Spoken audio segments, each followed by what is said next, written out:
Hey everyone, this is Phil from Northern Wild Harvest. We are out here in southern British Columbia and we're hunting for morel mushrooms on wildfires. So last night it was supposed to stay at 5 degrees and it went down to -3.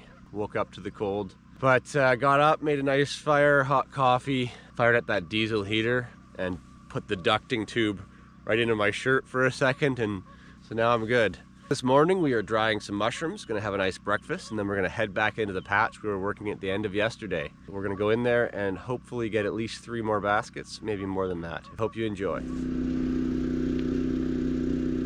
So we're just getting our mushrooms from yesterday to a nice stable point before we take off for the day. I'm gonna shut this off.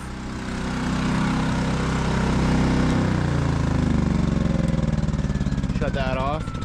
And now the diesel heater can just pump the heat in there and flash them. And then I'll show you the mushrooms out in the sun over here. Way to go, eh? Yeah, man. So these ones are like between 50 and 65% dried, I'd say. And the outside of them dried enough that all the tubes are sealed. Look at these beauties.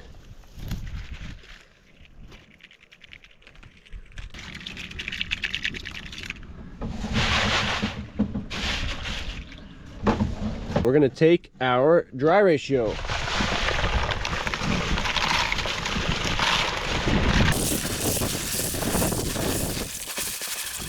It was 34.8 pounds of fresh. 5.2, yes! That is awesome. So, 6.694 to 1 on these mushrooms. That is awesome. Huge bonus for us there.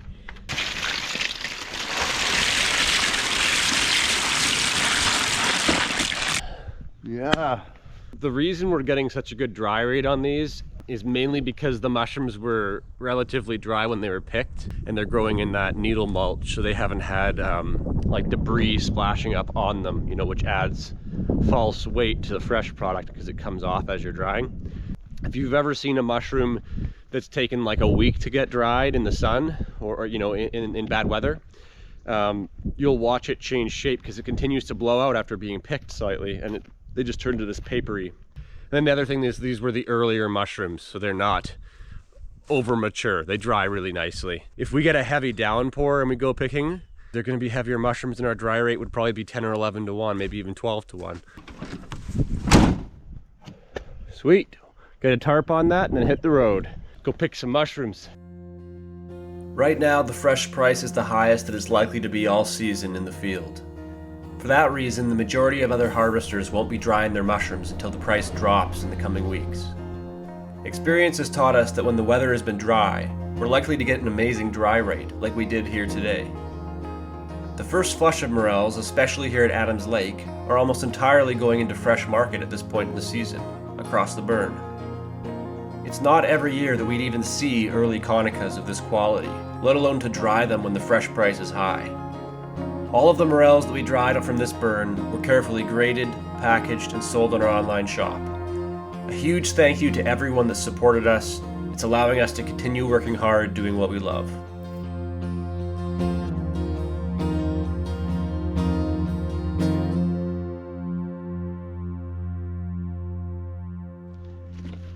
All right, we're gonna packboard this in.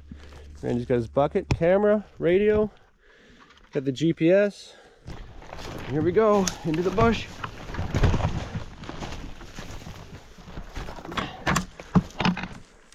The babies we left have grown quite a bit, actually.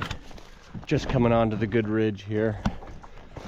I'm gonna put the packboard down central around where we left off.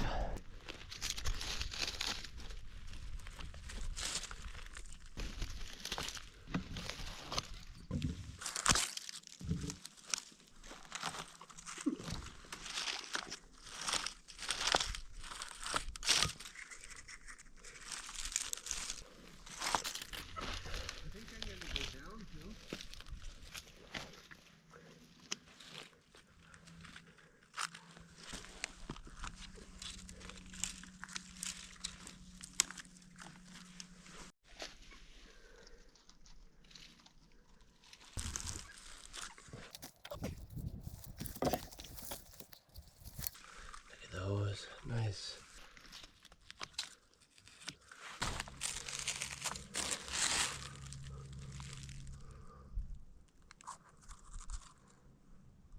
Okay, right up to there already, no time. I just did a little loop like this, came right back to the pack, might as well go back in empty.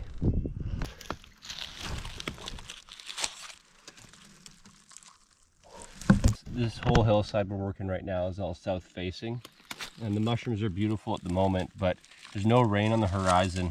So these southern slopes, they'll dry up before the mushrooms can fully mature. I've already seen a few that were blowing out and sporing. So in my opinion, it's okay to pick a little bit harder and a little bit smaller on the southern slopes when the weather's like this, because they're not going to reach full maturity anyways. So you might as well get them when they're fresh. I saw a few that were that big and they were covered in spore and blown out. But not this one.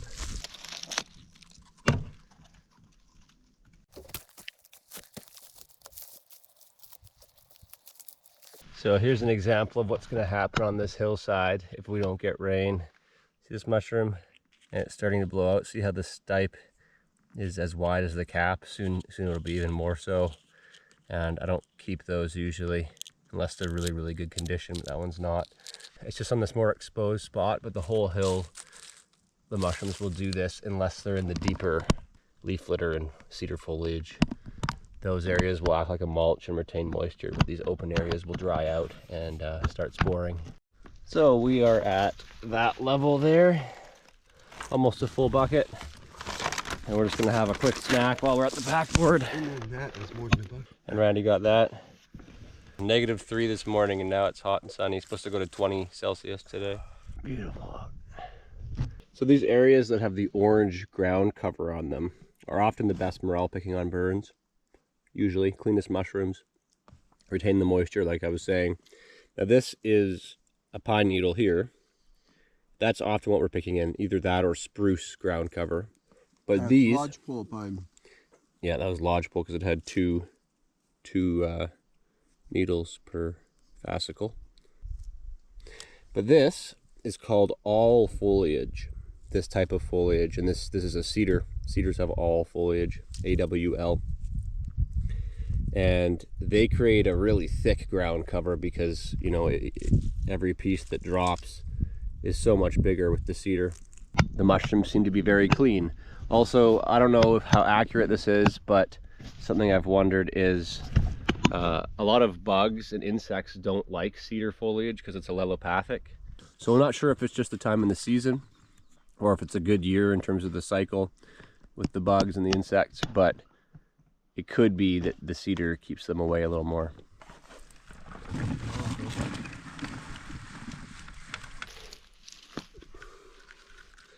So that one's a little bit older. Any older than that, I wouldn't be taking it. It's starting to blow out a little bit.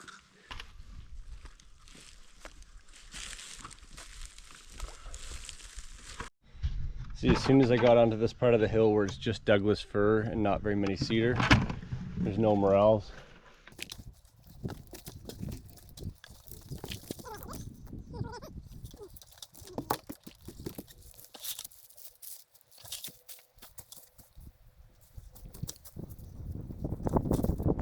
We're just cresting the big hill that we've been harvesting from, and if I'm not mistaken, there'll be a pond up ahead somewhere.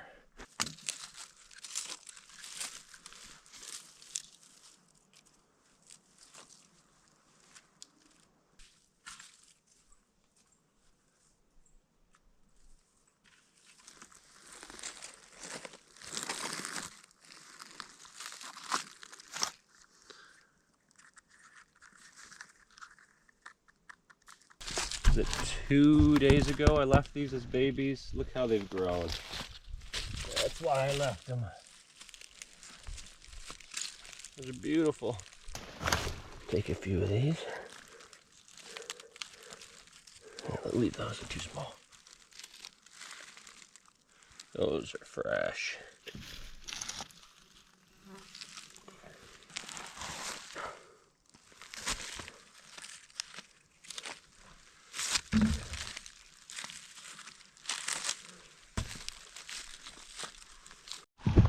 There's the first honker.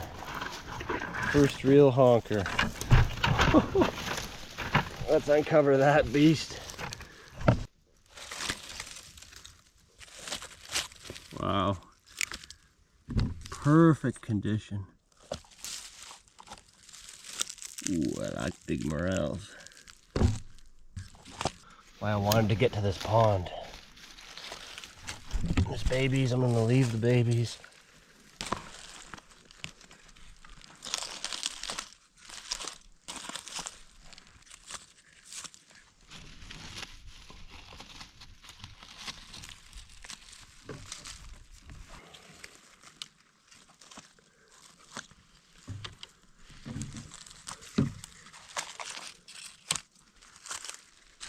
There's some really nice ones I spotted. Where were they?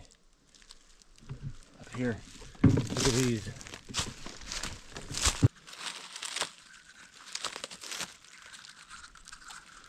Wow, morels.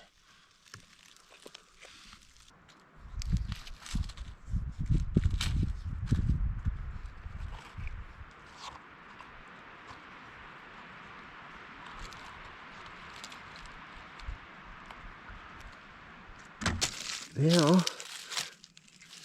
he's nice in the sun. Look at that, eh?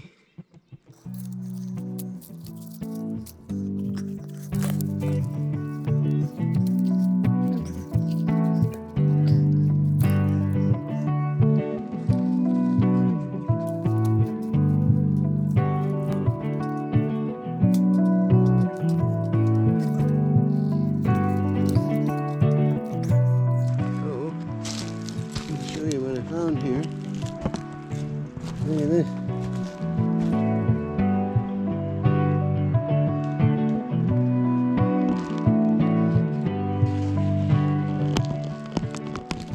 Okay, it's looking really good here. I think we're gonna load right up.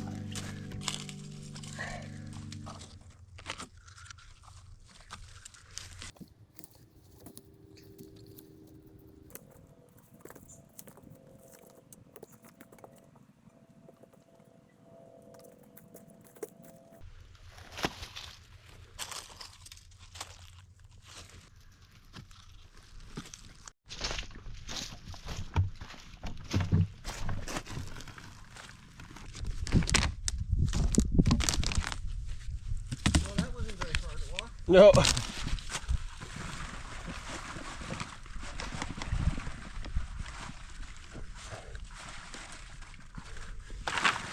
Man, they're beautiful. They're up.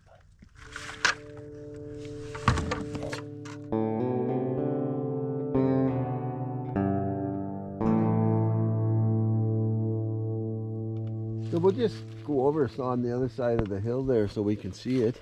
Yeah. You all right there? Yep.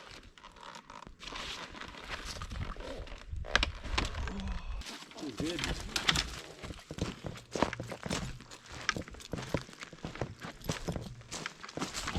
Nice shady spot.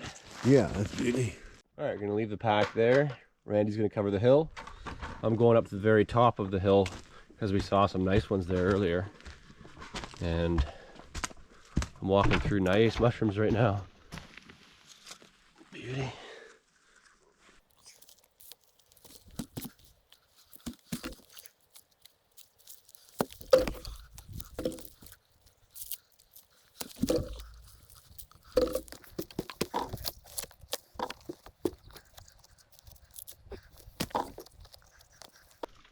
Now I thought the burn ended way back there, but it does keep going. And I think I'm about to come down onto a southern slope. So there's a mushroom. This is all bonus ground. We thought we were at the edge. Let's see, it looks, whoa. That's a lot right there as soon as I hit the sunlight. Sweet.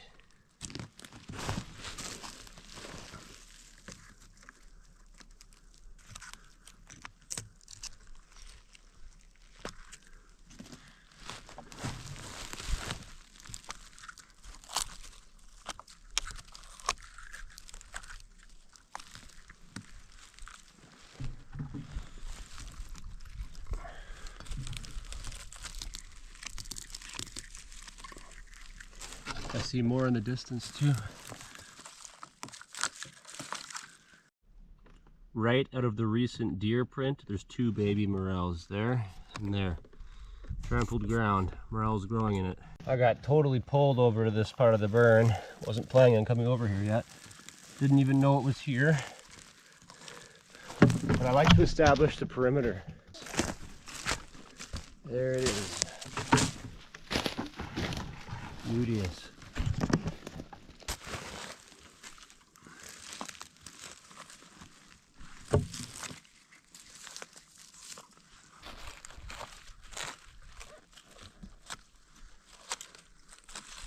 So I hit the edge going that way, but it goes down to this beautiful south-facing slope that way.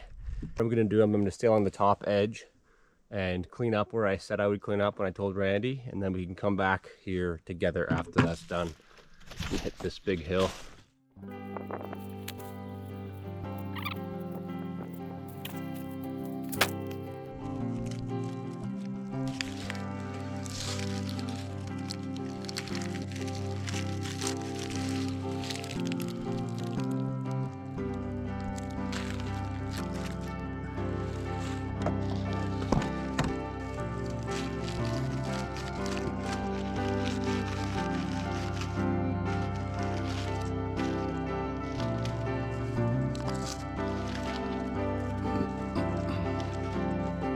Getting better as I go this way.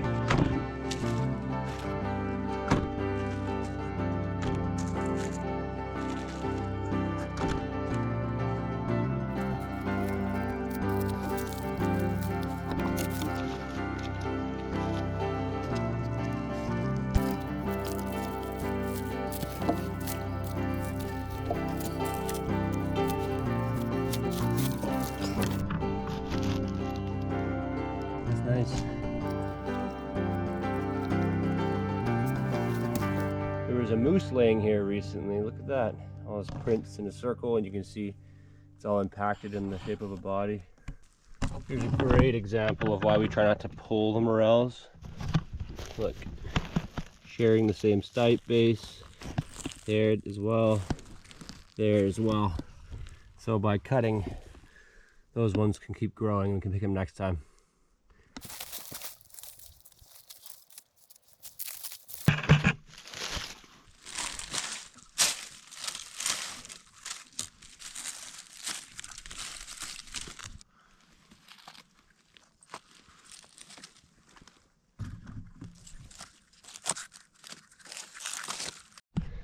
So we're at like the end of this orange patch here, and just down that way, maybe 400 or 500 meters, is the power lines, and I could hear somebody coming up.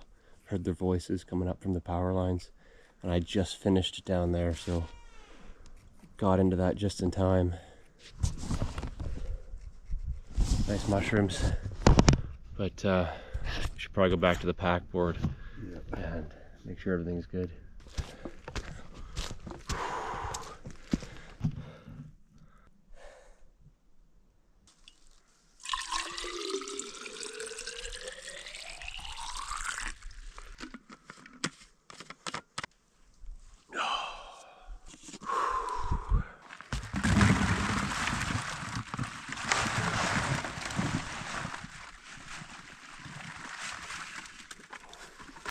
And again, all the debris will get cleaned out in our dryer.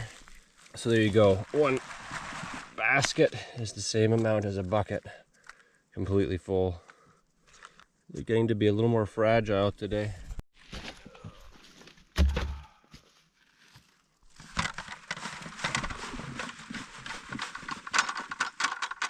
Okay, we didn't skimp on these baskets today. This one needs a little bit more, so I'm gonna go try working the flat down here. It's the last major zone we haven't checked, and hopefully fill the rest of that basket. And then we'll probably get out of here. I think we've cleaned up most of this little patch we found. All right, here we go. We got a nice size pack board full. Let's do it. Yeah, you lead the way.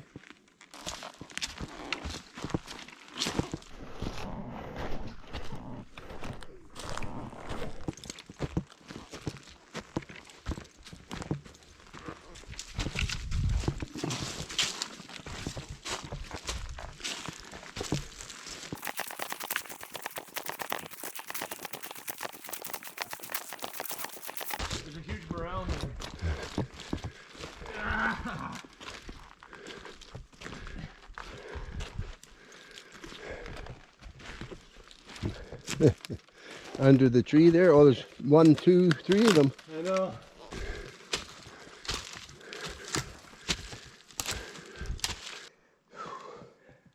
It's quite literally torture. Whew. Oh.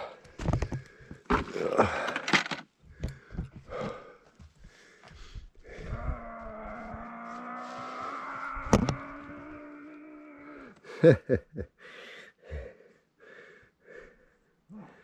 already spent all my.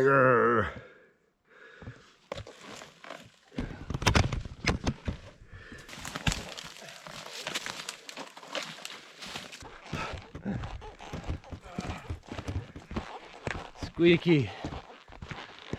That means there's lots of mushrooms when it squeaks.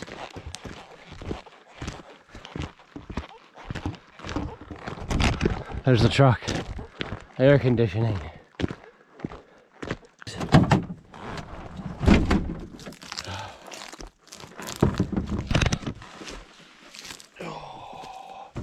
Well done.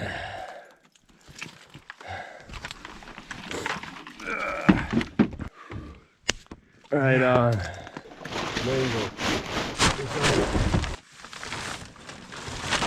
Yeah, that's good. Okay, we're gonna go back to camp, but we're gonna do a bit of road scouting on the way. We've been going that way, but we're gonna try going this way. Big crazy road though. Looks good. Oh. Let's see how these look. You have to tell me because I'm not tall enough to see up there. How do they look?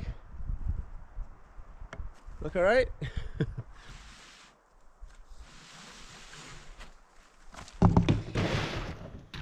Yeah, it's not bad. You can see how much slower it is, and the insides don't get dry. Like in the dryer gets the inside of the mushrooms a lot drier, but they definitely dried more than they would have sitting in there. So that's good.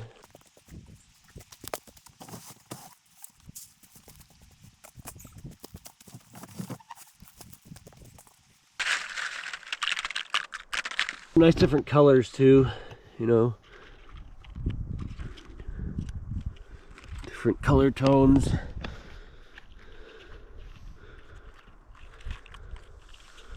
It's a nice mix.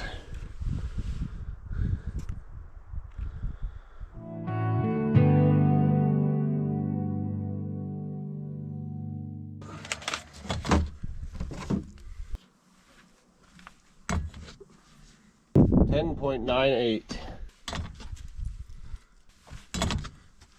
11.32, 56.01.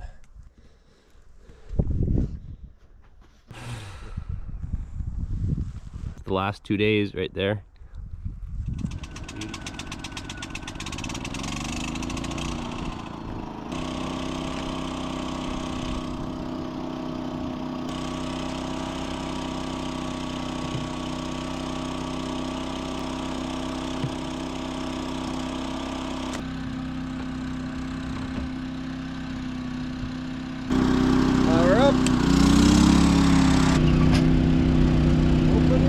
Because those ones have a risk of sporing because the spore tubes aren't sealed, we want to put them in the dryer, get full air on them. These guys are all stable, so what we're going to do is lay them out. We have an auxiliary fan we can put on them next to the dryer. Just blowing some air over these and then hopefully tomorrow flash all of them.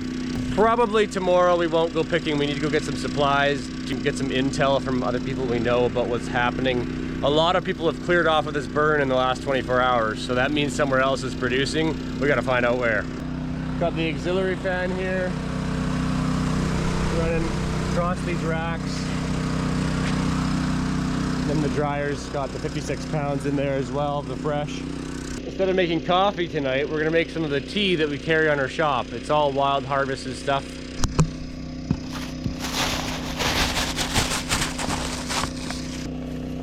So we're gonna go with some stinging nettle, and we'll put about that much. fireweed. This will be a strong pot, but we'll probably steep this twice. That's more than enough. And the Ivan, we'll add a fair bit of that. We're just gonna do it on the fire to save propane because we have time tonight. Let's go like that. Just gonna pour it through here. Okay, there you go. There you go. Now watch me burn myself. Nothing like a hot cup of tea after a hard day of working. Everything in this cup, apart from the cream, harvested in the bush. We're not holding back tonight. We got a huge chicken in here with potatoes, carrots, onion, a bunch of spices, lobster mushroom powder on the chicken with garlic, salt and pepper. It smells amazing. If you haven't seen this before on our channel, this is a cast iron Dutch oven, but it's the campfire type, not the at-home oven type. So it's all cast iron, and you put coals on top like this, and you can pretty much make anything you can make in an oven in here. You can make bread, pastries, full roast chickens, right to the top, soup, anything you want. And you can actually stack them, which is the best part. I've got a couple of these. Randy actually raised the meat bird that's in here, the chicken, so it's a big one. And with two of us, that food's gonna last us like 2 or 3 days. It's awesome. Steam fried chicken. Oh. Yes.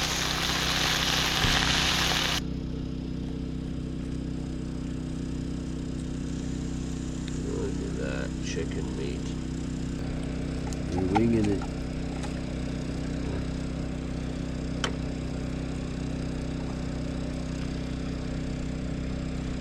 Well, it's a meat and potatoes kind of meal. We're tired, but we still make some nice food. Okay, everyone, the day is done. It was a good day of mushroom harvesting, mushroom drying, and eating some good food. So if you enjoyed the episode, consider liking and subscribing. It really helps keep the channel going. And if you want to support us in any other way, we do not do Patreon. Instead, we have our online shop, which is linked in the description of the video.